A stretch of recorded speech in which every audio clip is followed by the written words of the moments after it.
This video contains spoilers. You may want to watch the series in question before watching this review.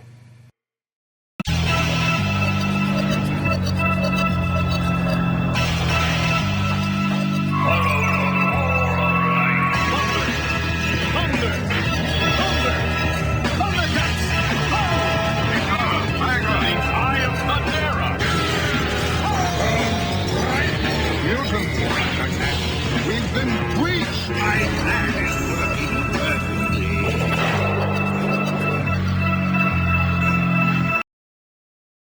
Thundercats originally aired on January 23, 1985. The show first aired on Toonami on March 17, 1997, and was the first series to ever be shown on Toonami. Thundercats is about a group of humanoid cat-like people living on a planet called Third Earth and fighting to survive against villains and other disasters. Before I continue with the review, I feel I should cover something about this whole retrospective, but also affects this review in particular. You see, the original Thundercats series consists of 130 episodes. Now, that would be a lot of episodes on its own, but the fact is I promised I would cover every show and movie that ever aired on American Toonami. This means that in order to continue this series at a reasonable pace, I cannot watch every episode of every show. Exactly how I will determine which episodes I will skip might come down to a case-by-case basis, but for now I've decided that if a show exceeds 100 episodes, I will just try the first 30 episodes.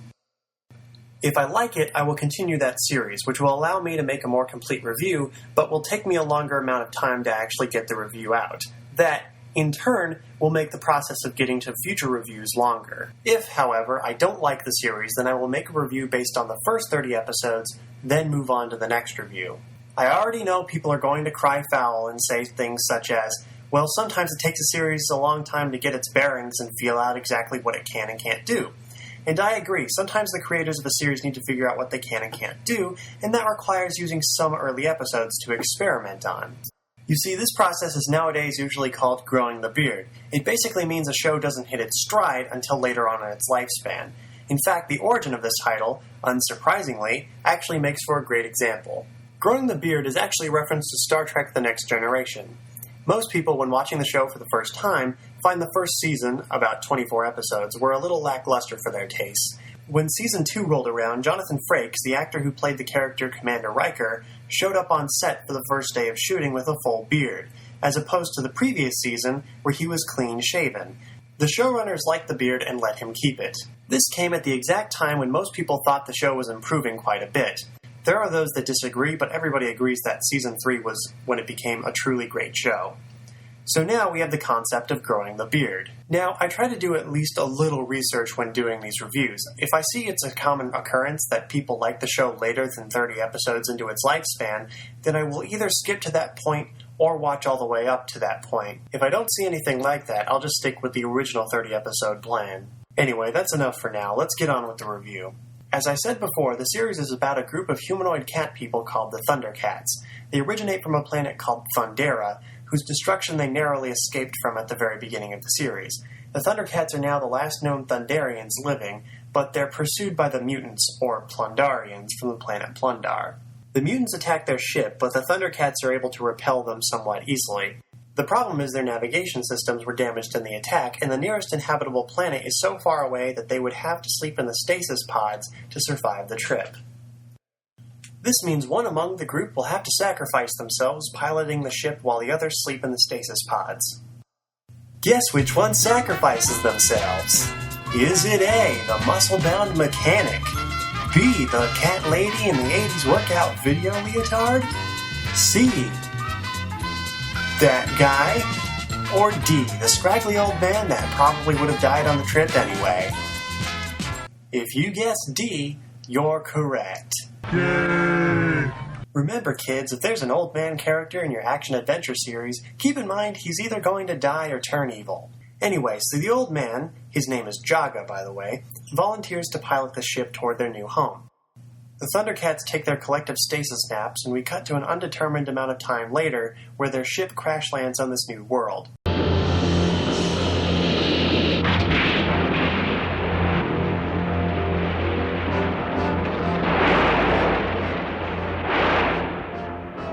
The Thundercats wake up and soon realize that the mutants followed them to this obscure world. Both sides have a brief skirmish before they ultimately decide to set up bases. And that's kind of where the status quo is for most of the series, the Thundercats sitting at their base ready to respond to the threats that the mutants or anybody else might pose. Now, the question is, who are the Thundercats? Well, let me tell you. First off, we have the leader and main character of the series, Lion-O. Lion-O is the Lord of the Thundercats by being of a royal bloodline. He wields the Sword of Omens, an ancient Thunderian artifact with the Eye of Thundera in its hilt, which is the true source of its powers. The Sword of Omens has a number of abilities, but the most important, and famous, are the ability to basically have Superman vision of seeing really far away and through walls. Sword of Omens, give me sight beyond sight. I'm a sucker for synth. Anyway, the next most important ability is the sword's ability to not only lengthen its blade, there could be a joke in there, but also a cry for help. It's essentially like if you combined by the power of Grayskull, Avengers Assemble, and the Bat Signal all into one sword. It's actually pretty neat. Thunder! Thunder! Thunder! Thundercats! Ho! The Lord of the Thundercats also has a claw shield that he can fit around his hand like a glove, and of course protect himself with it, but it also functions as a sheath for the Sword of Omens, and it somehow magnetizes to his leg. But on to Lion-O's actual character. We see him first aboard the ship that escapes an exploding Thundera as a little kid. He's of course pretty sad about the whole ordeal and eventually goes into the stasis chamber. Unfortunately, his chamber gets damaged on the way to Third Earth. It doesn't cause him to die, but the aging process is no longer being stopped, so when he wakes up on Third Earth, he finds himself in a roughly 20-something aged body. It's certainly an interesting idea, but the fact that he's a kid stuck in a man's body doesn't really come up much. Sure, he's not much smarter than a lot of the other characters, but he never really acts like he's a kid. He's a competent leader, he's able to outmaneuver and outthink many of his opponents and comrades, and he acts like he's much older than the two kids on the team, even though mentally he's not much older than them. Other than that glaring flaw, I actually thought he was one of the better characters on the show. He might be a pretty basic hero type, but I like classically heroic characters. Larry Kenney does a pretty good job giving us a traditionally heroic voice playing Lion-O. I no longer fear his power, and without fear, he is nothing. Go back to your ruined temple, and leave the Third Earth to live without fear. Next up we have Panthro, the team's mechanic/engineer and overall big muscle on the team. There's not much more to Panthro's character outside of that and the fact that he's a total badass.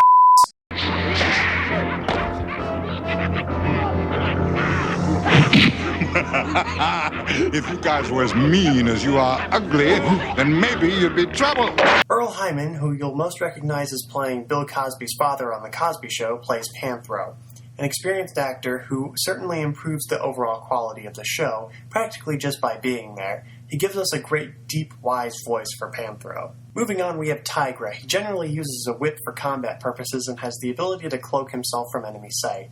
From what I can tell, he's supposed to be the wise man of the team, but he just comes off as really bland with both his actions and his so-called wise sayings. I think most of that has to do with Peter Newman, the voice actor for Tigra. He just kind of gives a really bland performance for his character, and it really sucks the life out of whatever was left of the character. I have a trick that comes in handy.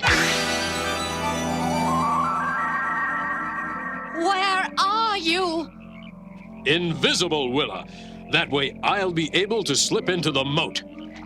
There must be an underwater intake pipe that leads into the castle. We also have Cheetara, one of the only two female members of the team. Her weapon of choice is the staff, and her superpower is super speed. Generally, some of my favorite characters on super teams end up being the characters with super speed, but sadly Cheetara also comes off as really bland. There's basically nothing to her character, and the one time we did learn anything about her was when the other characters were talking about her psychic powers that for some reason they never mentioned until about 10 episodes in. Cheetara is performed by Lynn Lipton, who also isn't too great in her role. She sort of has an excuse, though, because she had to voice nearly every female character in the first season, so she must have been exhausted. It's a curse, Lion-O. Sometimes visions just appear to me. At other times, I must bring myself to the brink of oblivion to call forth the vision. Our next couple of characters are best looked at together, as we have both Wily Kit and Wily Cat. I actually can't remember which one is which, to be honest. This is mostly due to the fact that they are, unsurprisingly, also really really bland. And when we do get episodes that feature them heavily, they're really, really annoying. Being the designated kid companion of the group also means that they're the first ones to make the stupid mistakes, and it happens pretty often. And finally, we have, everybody's favorite? Yes, Snarf. He initially was Lion-O's caretaker, but after the stasis pod incident, Lion-O didn't really need a caretaker anymore. His place on the team is kind of like the team pet, but he's probably closer to C-3PO in terms of his role in the story. He sometimes is important, but most of the time he just fumbles about and worries over everybody else a lot. On to my personal feelings, half the time I don't like him because with the Wily twins, we don't really need somebody else who does the constant messing up. However, when Snarf gets his own episodes, I end up sympathizing with him a lot because he feels pretty useless to the team and doesn't know his place in this strange new world. Certainly not a complex character, but decent enough. Robert McFadden plays Snarf and does a pretty good job at it, I think, though sometimes he can get a little annoying, but that might have to do more with the writing. So, with a cast of 7, I only like about 2.5 of them. That's not too great in the character department. Well, at least for the good guys. Sometimes the villains are the ones who save the show, or are the main draw. So let's take a look at them now. Of course I mentioned the mutants earlier, but they were only the beginning. You see, they crash-landed on our third Earth as well, in pursuit of the Thundercats. But when they arrived, they found an ominous pyramid and decided to peek around. After a while, they find a tomb that opens itself to reveal the being known as Mumm-Ra. After a short display of power and telling them that he has knowledge of the Eye of Thundera, the mutants reluctantly agree to join forces with Mumm-Ra. Now, the mutants themselves are pretty boring villains, as they're basically just dumb foot soldiers. Mumm-Ra, however, is at least a little better. Clearly he looks quite frail and therefore not equipped to fight the agile Thundercats. However... You shall see my power then, much to your sorrow. Ancient spirits of evil, transform this decayed form to Mumm-Ra, the ever-living! He can become significantly more powerful in this form, and later on we learn he has quite a few connections with other powerful beings. Regardless, he still gets beaten almost every time. I mean, it is an 80s cartoon, but he still works as a villain for me because there's always this air of mystery about him and you get the feeling he hasn't quite shown his true potential. This totals up to 3.5 recurring characters that I really care for out of a cast of about 12. That's not even a third of the cast that I really like, and the ones I don't like, I either really don't like them or I'm bored to tears by them. This was one of the reasons why I only watched 30 episodes of the series, because when you combine that with the cookie-cutter plots and the same 4 music tracks droning on over and over again, it gets pretty tedious. However, I think that Thundercats is still a good starting point for this retrospective, as it provides examples of 3 themes that permeate throughout almost every show Toonami aired. The first is what I'm going to call Reagan merchandising. Basically, in 1984, the Reagan administration passed the Cable Communications Policy Act of 1984. This act did a plethora of things, but since we're not in a law or media class, I won't cover everything. I'll just mention that it decreased the power of the FCC, so companies and franchises could now make movies or television series based on some sort of product. Now, companies didn't really try it on adults because they thought mature audiences would see past the product placement. However, kids were a different story. So, many companies created toy lines and accompanying cartoon and or comic book series in order to get kids invested in these characters so they would buy the toys of said characters. In fact, this process was quite popular. So popular that most every cartoon series in the 80s was trying to cash in on this new style of marketing. Interestingly enough, the franchises made back then that still endure to this day still operate under the same system. Franchises such as G.I. Joe, Transformers, My Little Pony, He-Man, and of course, Thundercats. Even pre-established franchises tried their hand at merchandising themselves like crazy, such as Spider-Man and His Amazing Friends, or the Super Friends, which is one of the series we will get to later. Unsurprisingly, this method of marketing makes tons of money, assuming your franchise is successful, and is still used today for most American and even Japanese cartoons.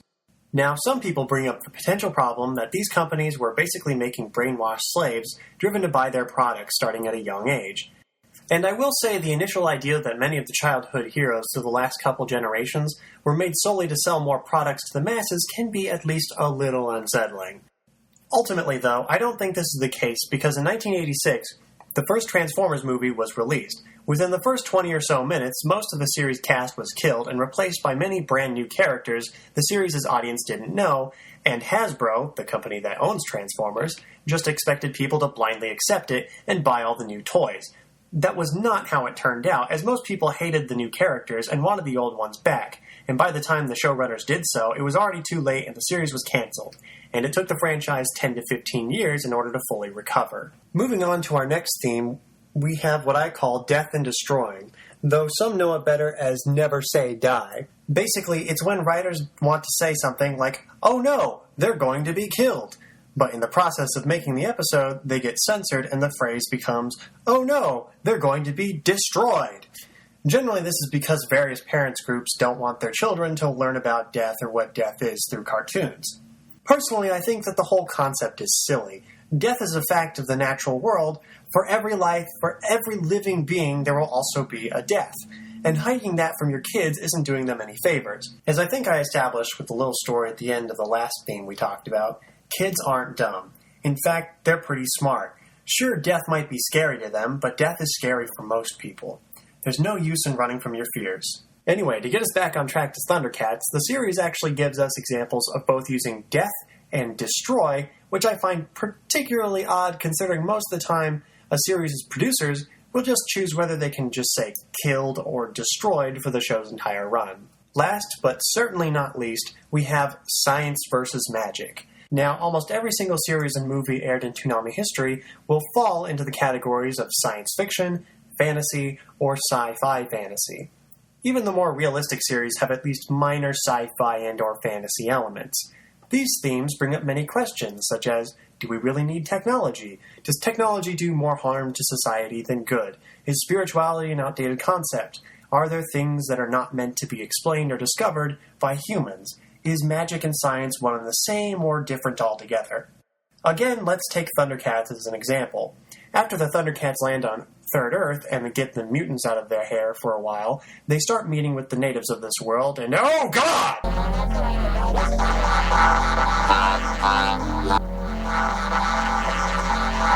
You fell into one of our traps. It's like if the Borg assimilated the Ewoks and they replaced their vocal cords with broken Radio Shack speakers. Ugh. Anyway, so they find the Roburbills, that has got to be the dumbest name for a species that freaks me out so much, and they agree to work with each other. The Thundercats will protect them from predators, and in return, the Roburbills will help build the cats a new base. We then skip to when the new base is built, called the Cat's Lair, and see it's very technologically advanced, with computers, automatic defense systems, cameras, and more. Later on, we see the Thundercats have an all-terrain vehicle called the Thunder Tank, along with the Wily twins getting hoverboards. This would make you think that Thundercats falls on the science side of the magic versus science debate, since their main enemy Mumm-Ra uses only magic. This would not be the case because if you recall earlier when I was talking about Lion-O, that he uses the Sword of Omens, which is clearly a magical artifact that is used to save the day many, many times. Not only that, but Jaga, the old man who gave his life to get the Thundercats to Third Earth, pulls an Obi-Wan and gives advice to Lion-O from beyond the grave, which is also a traditionally magical occurrence in fiction. Ingenuity is called for, not bravery and strength, Lion-O. Also keep in mind that Mumm-Ra allied himself with the more technologically advanced mutants, though he does have plenty of magical allies as well. On top of that, in episode 18, we see Mumm-Ra himself using technology to further his plans. So I think with that evidence, the show leans on a more mixed philosophy towards science versus magic, leaning just a little bit more to the science side of things. Alright, before we close out the episode, I just wanted to mention a few more things. First off, I did actually enjoy a few of the episodes that I watched, and I wanted to put some of those in the spotlight. Starting up, we have episode 11, The Ghost Warrior. The titular character's real name is Groom the Destroyer. Seeing as he's an intangible ghost, he makes for quite a formidable opponent against the Thundercats. By the end of the episode, though, it feels more like a Doctor Strange story than a Thundercat story, but that's certainly okay in my book.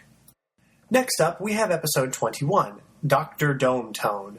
This episode is about, of course, a character named Dr. Dometone, who's in charge of a gigantic plug that stops the ocean from draining into the planet's core. The problem is there are interplanetary terrorists that have the plug under siege. The concept is certainly interesting, if a bit ridiculous, but the best part is you get to see some of the Thundercats put on these delightfully silly fish costumes that I just could not stop laughing at.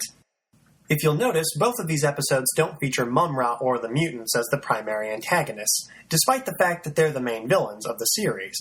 And that's certainly one of the positives I can give to Thundercats, is that the series was more willing to showcase other characters outside of the main protagonists and antagonists. This overall just made the show's universe feel bigger, and it was easier to get lost in its world, and I appreciated that a lot. As opposed to Transformers or G.I. Joe, who almost always use the Decepticons or Cobra as the villains. It would kind of be like if the only villain Spider-Man fought just so happened to come from Oscorp, or if the X-Men only fought the military and other mutants. I mean, that'd just be stupid. The art and animation looks pretty good for the intro. This was back when the intro would look thousands of times better than the actual show. And while that looks good, the show itself isn't too impressive. Not that it's bad per se, but it's not exactly anything to write home about. I did catch some animation errors, though. Taking a look at what I've viewed, I wasn't particularly impressed with what Thundercats had to offer. With a cast of mostly boring characters, lackluster plots, and only average animation, I'm inclined to say this wasn't the best start to Toonami's history. It would, however, become one of the most enduring and iconic series in the block's legacy. I know this won't be the most popular of opinions among fans of the series, but I give Thundercats a 6 out of 10. And next time on the Toonami Retrospective, I will do an introduction to Cartoon Roulette. Thanks for watching.